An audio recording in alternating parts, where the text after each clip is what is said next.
So hello guys, welcome to my channel Hemraz Vlogs. My name is Hemraz Saini and I am pursuing Masters in Business Analytics from Northeastern University. तो यार मैं अपना F1 visa interview का जो मेरा experience है 2023 में मैंने अपना वीज़ा इंटरव्यू मेरा भी हुआ था। मेरा इंटरव्यू हुआ था जुलाई में। तो अब मैं आपको डेट्स बताता हूँ कि एक्सपीरियंस क्या था, कैसा था, थोड़ा बहुत ब्रीफ में बताता हूँ ताकि आपको भी इतनी बड़ी वीडियो ना देखनी पड़े। बाकी इसकी डिटेल वीडियोज हम बाद में डालेंगे, उसको अगर देखना है तो आप इसके बाद फॉलो कर सकते हो। एक सीरीज बनाएंगे हम विद इन अ वीक, हम इसी को फॉलो करेंगे ताकि क्योंकि अभी सबको बड़े सारे क्वेश्चन है माइंड में, यार ये करना है, ये करना है, ये सब क्या है। तो उससे पहले please take a moment and like this video and comment down below your favourite part after watching this video. Also if you have any questions please comment down below. Subscribe to my channel Hemraz Vlogs। तो let's start. तो यार 15 मई 2023 में first bulk slot खुले थे मेरे time पर मेरे पास I-20 नहीं था, सो आई मिस्ड इट। तो फिर मेरा I-20 मेरा पहली बात मेरा रिजल्ट ही नहीं आया था।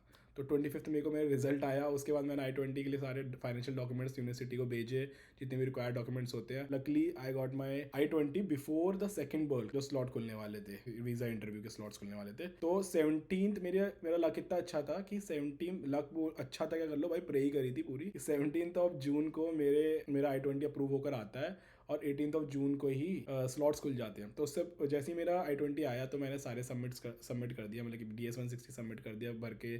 सेविस ID I-20 में ही होती है, उसकी पेमेंट कर दी, सब कुछ करके रेडी था। तो अब मैंने ना हमारे वीकेंड पे स्लॉट्स खुल गए। मेरे साथ प्रॉब्लम ये हुआ कि यार जो पेमेंट होती है ना, आप ना वीकेंड पे नहीं कर सकते वीजा इंटरव्यू की। अगर आप करोगे तो वो रिफंड हो जाती है, वो वीकडेज पर ही हो सकती है सिर्फ। तो उसके लिए यार फिर मेरे को एक और दिन वेट करना पड़ा। मुझे लगा कि भाई अब तो किस्मत खराब है, गए सारे। तो टेंशन लेने की जरूरत नहीं है यार, please wait for your term, be patient, है ना। और ज्यादा टेंशन मत लो यार, जो अगर जानना होगा ना आपको चले ही जाओगे। और एजेंट्स वगैरह की कोई हेल्प लेने की जरूरत नहीं है। एजेंट्स चार्ज करते हैं, पता नहीं, मैंने सुना है 10 से 12,000 तक। वो भी बहुत लेजी होते हैं और आपकी डिपेंडेंसी बन जाती है। अब डिपेंडेंट हो जाते हो किसी एजेंट पे, वो भी मेरे को नहीं लगता कि इतना इफेक्टिव सोल्यूशन है, क्योंकि आप खुद भी वो बुक कर सकते हो। मैं सारा स्टेप्स बता दूंगा, सिर्फ उसी को फॉलो करो, कोई दिक्कत वाली बात नहीं है। यूएस एम्बेसी का जो पेज है फेसबुक का, उसको फॉलो कर लो, है ना। उसकी नोटिफिकेशन ऑन कर लो, उस पर जितने भी अपडेट्स आते हैं वो देखते रहा करो, क्योंकि वो डालते रहते हैं कब ओपन होने वाले हैं, कब नहीं, कब इस वीक में होने वाले हैं। जिस वीक में होने वाले हमेशा ओपन करते रहो, देखते रहो स्लॉट्स हुए नहीं ओपन। कुछ व्हाट्सएप टेलीग्राम ग्रुप्स होते हैं, वो ज्वाइन कर लो, उनसे भी आपको पता चल जाता है। ठीक है, लेट्स कंटिन्यू। तो यार मेरा 15 मई 2023 फर्स्ट बल्क स्लॉट खुले थे। I could not apply because मेरे पास I-20 नहीं था। मेरा 25 मई को रिजल्ट आता है। उसके बाद मैं I-20 के लिए डॉक्यूमेंट्स देता हूँ। मेरे 17 जून को I-20 अप्रूव होकर आता है। 18 जून को फिर सेकेंड बल्क स्लॉट खुलते हैं। मैं अप्लाई नहीं कर पाया क्योंकि मैंने पेमेंट नहीं करी थी वीज़ा इंटरव्यू की, वीज़ा फीस नहीं पे करी थी। और वीकेंड्स पे आप नहीं पे कर सकते। और दो ही मेथड होते हैं, या तो आप एक्सिस बैंक, सिटी बैंक जाके रिसीट ले लो कैश देकर, या तो ऑनलाइन पेमेंट कर दो। मैंने ऑनलाइन पेमेंट करा था मंडे को 19 जून। तो 19 जून को मैंने पेमेंट करी थी। उसके बाद वो जैसी पे करते हो उसके विद इन एन आवर भी आप ट्राई करोगे ना बुक करने का, वो प्रोसेस हो जाता है क्योंकि आपने ऑनलाइन पेमेंट करी है, उसमें टाइम नहीं लगता है बिल्कुल भी। उसके बाद आप स्लॉट्स मेरे को क्या कहते हैं, मैं 19 जून को मंडे को, मेरे को याद है मैं ऑफिस में ही था, तो ऑफिस में बैठे बैठे मेरे को स्लॉट मिल गया था। तो मेरा जो पहला स्लॉट मेरे को मिला था, वो स्लॉट मिला था मेरे को यार 26 जुलाई का, मेरा बायोमेट्रिक्स का, जिसको VAC बोलते हैं, वीजा एप्लीकेशन सेंटर है ना, बायोमेट्रिक्स वाला। और 3 अगस्त मिला था मेरे काउंसलर की अपॉइंटमेंट, मतलब जो हमारे वीजा इंटरव्यू की होती है। बट फिर मैं घर आया, फिर बाद में आके मैंने अपना उसको रिस्केड्यूल कर दिया। उसके बाद मेरे को सेकंड डेट फिर से मिली 24 जुलाई एंड 27 जुलाई, सेम थिंग, काउंसलर 27, 24 मेरा बायोमेट्रिक्स। बट फाइनली मैंने फिर से रिस्केड्यूल मारा, मेरे से मैंने देखा फाइनली 19 जुलाई को था मेरा बायोमेट्रिक्स और 20 जुलाई को था मेरा वीजा इंटरव्यू। तो मॉर्निंग में था। तो मैं टाइमिंग बताता हूँ यार। मेरा 19 जुलाई को मेरा 3:45 आफ्टरनून में दिल्ली, लोकेशन मेरी दिल्ली थी, तो वहीं पर मेरा वीजा एप्लीकेशन सेंटर में मेरा बायोमेट्रिक्स था 3:45 पर। और 20 जुलाई को मेरा सुबह 8 बजे मेरी वीज़ा इंटरव्यू की अपॉइंटमेंट थी। अब मैं बताता हूँ कि अब मेरा एक्सपीरियंस शेयर करता हूँ कि बायोमेट्रिक्स वाले दिन कैसे क्या डॉक्यूमेंट्स लेके जानी है क्या नहीं। यार मैं तो चला गया था 19 जुलाई को। मैं इतना टेंशन नहीं ली थी, मैंने इतना कुछ प्रिपरेशन भी नहीं थी, क्योंकि बहुत नॉर्मल क्वेश्चन कॉमन क्वेश्चन होते हैं, वो पूछते ही हैं, तो आप उसके लिए प्रिपेयर हो। तो मैं बायोमेट्रिक्स देने गया था, तो वहाँ पर मैं 3 डॉक्यूमेंट्स मांगे थे। वहाँ पर आप दिल्ली में शिवाजी स्टेडियम में मैं नीचे गया, लेवल 2 पर जाके वहाँ पर एक लाइन लगी हुई थी, वहाँ पर बाहर खड़े हुए थे। और वहाँ पर उस बंदे ने बोला कि अपने DS-160, SEVIS payment receipt, appointment offer letter, जो भी था आपका, जो क्या कहते हैं आपने अपॉइंटमेंट बुक करी हुई थी, उसका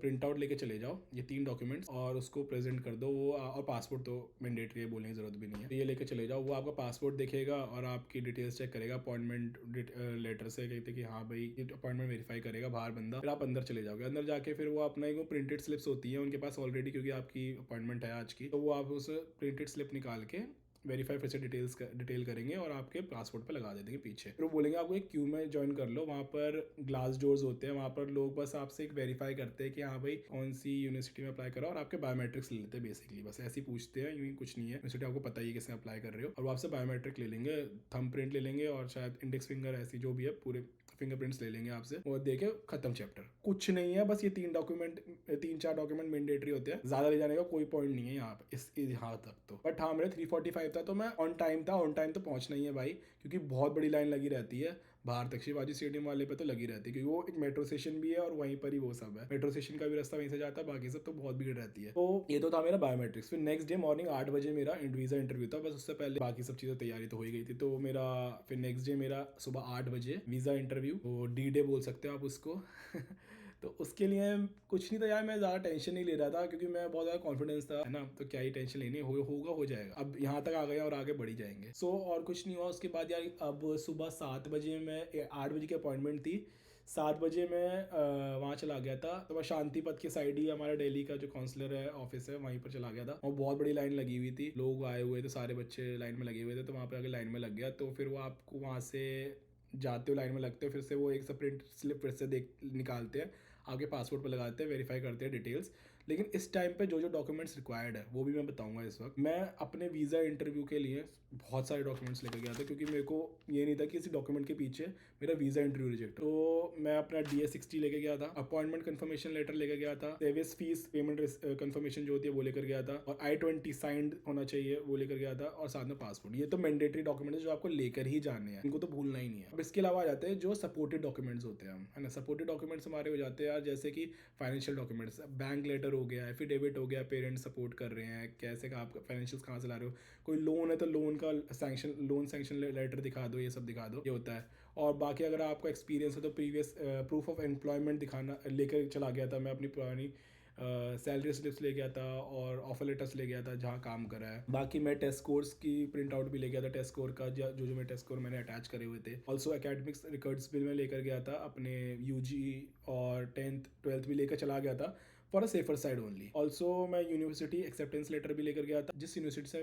मैंने I-20 आया हुआ था, अप्रूव्ड था, उस यूनिवर्सिटी का मैं एक्सेप्टेंस लेटर भी लेकर गया था साथ में, फॉर अ सेफर साइड। सो ये डॉक्यूमेंट है जो लेके चले जाओ। अब डिपेंड करता है, वो मांग ले तो आपके पास हैंडी होना चाहिए कि आप उसी वक्त दे दो। तो यार मैं फिर हमने प्रिंट स्लिप डाल दी, फिर वो सिक्योरिटी चेक इन होता है, फिर वहाँ पर वो बेल्ट वगैरह, वो सेम सिक्योरिटी चेक इन क्या होता है, बेल्ट उतारो, ये उतारो, लेदर जो भी मेटल ऑब्जेक्ट्स है निकाल के रख दो, स्कैन होते हैं, आप अंदर जाते हो तो एक टेंट के नीचे बैठाते हो। मैं एक्सपेक्ट नहीं कर रहा था ऐसा होगा, वहाँ बैठा देते हैं आपको कि आपका कितने बजे की अपॉइंटमेंट है, उस हिसाब से रो वाइज बैठा देते हैं। तो फिर आपको वो कॉल करते हैं कि अब ये वाले रो को बंदों को बुलाते हैं, लाइन बाय लाइन बुलाते हैं। आप अंदर जाते हो एक बिल्डिंग में, बड़ी सी बिल्डिंग में, वहाँ पर जाके वो आपको बोलते हैं कुछ डॉक्यूमेंट्स हाथ में रखने हैं आपको, और डॉक्यूमेंट्स जो हाथ में रखने होते हैं वो मैं बता देता हूँ आपको। वो बोलेंगे भाई अपना I-20 हाथ में रख लो, अपना DS-160 हाथ में रख लो, और अपना सर्विस फी, है ना, और पासपोर्ट तो होना ही चाहिए, है ना, अपॉइंटमेंट कन्फर्मेशन, जो 5 डॉक्यूमेंट मस्ट डॉक्यूमेंट्स है, ये तो अपने साथ लेके वो बोलेंगे बाहर निकाल के रख लो, है ना। और इसी ऑर्डर में ही लगाना, पहले मस्ट डॉक्यूमेंट्स जो है ना, ये वाले जो 5 डॉक्यूमेंट्स हैं, इन सबको सबसे आगे अपने डॉक्यूमेंट शीट्स में रख लेना। और ये लेकर चला गया था मैं। तो फिर वहाँ पर पहले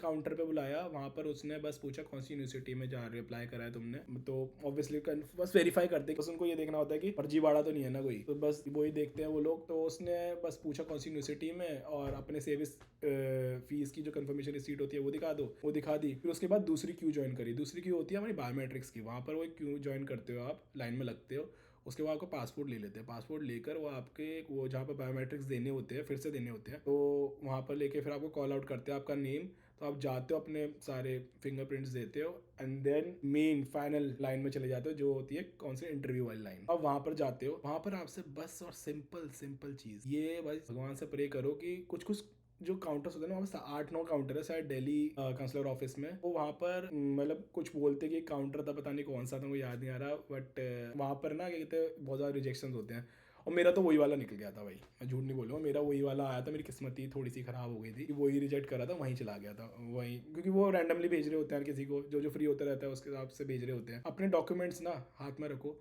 वो सबसे पहले आपका पासपोर्ट मांगे। अब क्वेश्चंस क्या पूछे उसने मेरे से, अब उसके बाद मेरे पासपोर्ट लेने के बाद पहले तो ग्रीट कर दो, और मैं पहन के गया था, मैं बताता हूँ, मेरा फॉर्मल ड्रेस कोड तो वही था, फॉर्मल पहन के जाए, T-शर्ट, टी शर्ट या शर्ट, शर्ट पहन के गया था, फॉर्मल शर्ट एंड वही पैंट्स, है ना, बस यही पहन गया था। फॉर्मल ड्रेस कोड था मेरा और वही ऑफिस लुक, तो वही पहन के चला गया था। उसने मेरा पासपोर्ट मांगा, मैंने ग्रीट कर दिया, ग्रीटिंग्स। उसके बाद दे आस्क यू क्वेश्चंस, कहते हैं वो आपसे डॉक्यूमेंट्स मांगेंगे, ये दो ये दो ये दो, आपके पास हैंडी है तो आप जो मस्ट डॉक्यूमेंट्स है ना वही मांगेंगे, पासपोर्ट मांगेंगे या फिर आपसे दो I-20 वगैरह मांगेंगे, सिंपल, और कुछ नहीं मांगने वाला। स्टार्टिंग में वो मांग लिया तो भाई वो अलग बात है, तुम्हारे डॉक्यूमेंट्स तो पड़े ही हैं, है ना। मेरे से तो यही मांगा था। उसके बाद ना यार उसने मेरे से क्वेश्चन स्टार्ट करे, क्या कहते हैं कि विच यूनिवर्सिटी, तो विच यूनिवर्सिटी पूछा, कौन सा कोर्स कर रहे हो, विच कोर्स, उसने ये पूछा मेरे से। एंड देन उसने मेरे से पूछा कि व्हाट डू करंटली डू, तो मैंने वो बताया। और क्या कहते हैं, फिर उसने बोला what is your role in your current company, वो बता दिया मैंने। उसके बाद उसने बोला कि वाई दिस कोर्स, उसने मेरे से क्वेश्चन पूछा वाई दिस कोर्स, है ना। And then he asked me, क्या कहते हैं कि हु इज, ये सबसे मेन क्वेश्चन होता है, ये पूछते ही इंपॉर्टेंट, मोस्ट इंपॉर्टेंट है। वो पूछेंगे who is sponsoring your education, मेरे से नहीं पूछा, बट फर्दर अगर तुमसे वो तुमसे पूछते हैं कि क्या करते हैं पेरेंट्स, तो बता दो ये करते हैं। मैं यार ITR नेटवर्थ वगैरह ये सब लेके नहीं गया था, अगर तुम्हारे पास है तो वेल एंड गुड, मैंने ये सब इतने पंगे में नहीं पड़ा था। तो मुझे लगा था कि सिंपल रखते हैं, जो जो रिक्वायर्ड डॉक्यूमेंट्स है, हमारे फाइनेंशियल डॉक्यूमेंट्स है, इनफ है, मतलब ये सब लेकर गया था मैं। तो बस ये सब, ये 4-5 क्वेश्चंस यही थे, क्वेश्चंस थे जो मेरे से पूछे। और ये लिस्ट देख लो, ये लिस्ट ऑफ क्वेश्चंस से मेरे से पूछे गए थे, बस इसके अलावा कुछ और नहीं पूछा। और उसके बाद बोल दिया बस एक, your visa is approved, thank you. बस मैंने, I was like okay thank you so much. तो फिर मैं बस बाहर आया, मैं बस खुशी से पागल हो गया। क्या कहते हैं, घर गया, घर पे जाके बताया तो कि भाई वीजा अप्रूव हो गया है, ऐसा ऐसा है। और वो आपका पासपोर्ट रख लेते हैं, तो एक ना तरीका होता है, अगर आप पासपोर्ट वापस दे रहे हैं तो मतलब रिजेक्ट हो, पासपोर्ट रख लिया है तो मतलब अप्रूव है। बट श्योरिटी नहीं है कि वो अप्रूव्ड है भी या नहीं, क्योंकि वो अप्रूव्ड आ जाता है, बट आपको ना वेबसाइट पे जाके देखना पड़ता है, जहाँ से आपने स्केड्यूल करा था अपना वीज़ा के लिए स्केड्यूल करी थी अपॉइंटमेंट, वहाँ पर आपको जाके चेक करोगे 2-3 दिन में अपडेट हो जाता है। अगर वो अप्रूव्ड है तो मतलब अप्रूव तो है ही, अगर वो इशू हो जाता है ना तो मतलब भाई वीज़ा अब तो कोई नहीं रोक सकता, अगर वो जाके इशू हो गया है और पिकअप कर लो जाके। तो दो तरीके होते हैं, या तो पिकअप कर लो जहाँ से आपने वीज़ा एप्लीकेशन सेंटर जाके, जहाँ आपने बायोमेट्रिक्स दिए थे, या तो आप डिलीवरी करवा, नॉमिनल फ़ी होती है 650 प्लस टैक्सेस, ऐसी कुछ होता है, तो आपके घर पे जाके डिलीवर कर देंगे। ये दो तरीके होते हैं। और अगर कभी कभी कुछ केसेस में क्या होता है कि इशू के बाद ना रिजेक्ट हो जाता है, क्योंकि अगर उनको लगता है कि आपके डॉक्यूमेंट्स में कोई तो गड़बड़ थी, है ना, तो वो रिजेक्ट भी कर सकते हैं। तो until you get your passport stamped ना, मेरे को लगता है कि ज़्यादा खुशी नहीं मनाता मैं तो। जब तक मेरे को आ नहीं गया था तब तक मैं नहीं, इतनी एक्साइटमेंट नहीं थी। हाँ भाई आ गया, जब आ गया तो आई वाज लाइक ठीक है। तो थोड़ा स्मूथ था, थोड़ा सा बीच में डिफिकल्ट जर्नी थी मेरे लिए भी, कि हाँ भाई फर्स्ट बल्क स्लॉट मिस हो गया था, सेकंड बल्क स्लॉट कब खुलेगा पता नहीं था, क्योंकि मेरा कॉलेज स्टार्ट हो रहा था फर्स्ट वीक ऑफ सितंबर से। तो हाँ, दिस वाज माय एक्सपीरियंस। मतलब अब कोई और आपको क्वेश्चंस है, कुछ भी है ना, just comment down below. I'll reply to each and every one of you. I'll reply to all the comments and I'll make more detailed video on this to help you guys, क्योंकि I think एकदम किसी agent वेजेंट के चक्कर में पढ़ने की कोई ज़रूरत नहीं है। This is the final thing I would say. Promising है कोई एजेंट तो अलग चीज़ है, बट हाँ you can also do this. मैं पूरा डिटेल डिस्क्रिप्शन सब कुछ स्टेप्स बाय स्टेप्स भी डाल दूंगा इसके बाद। डोंट वरी, क्या कहते हैं, in coming weeks I am going to post all the videos related to visa only, so that I can help you. Thank you so much, and if you have any questions I will make another video on this. So yeah, before you go, please like this video and comment down below if you have any questions, and subscribe to my channel Himraz Vlogs.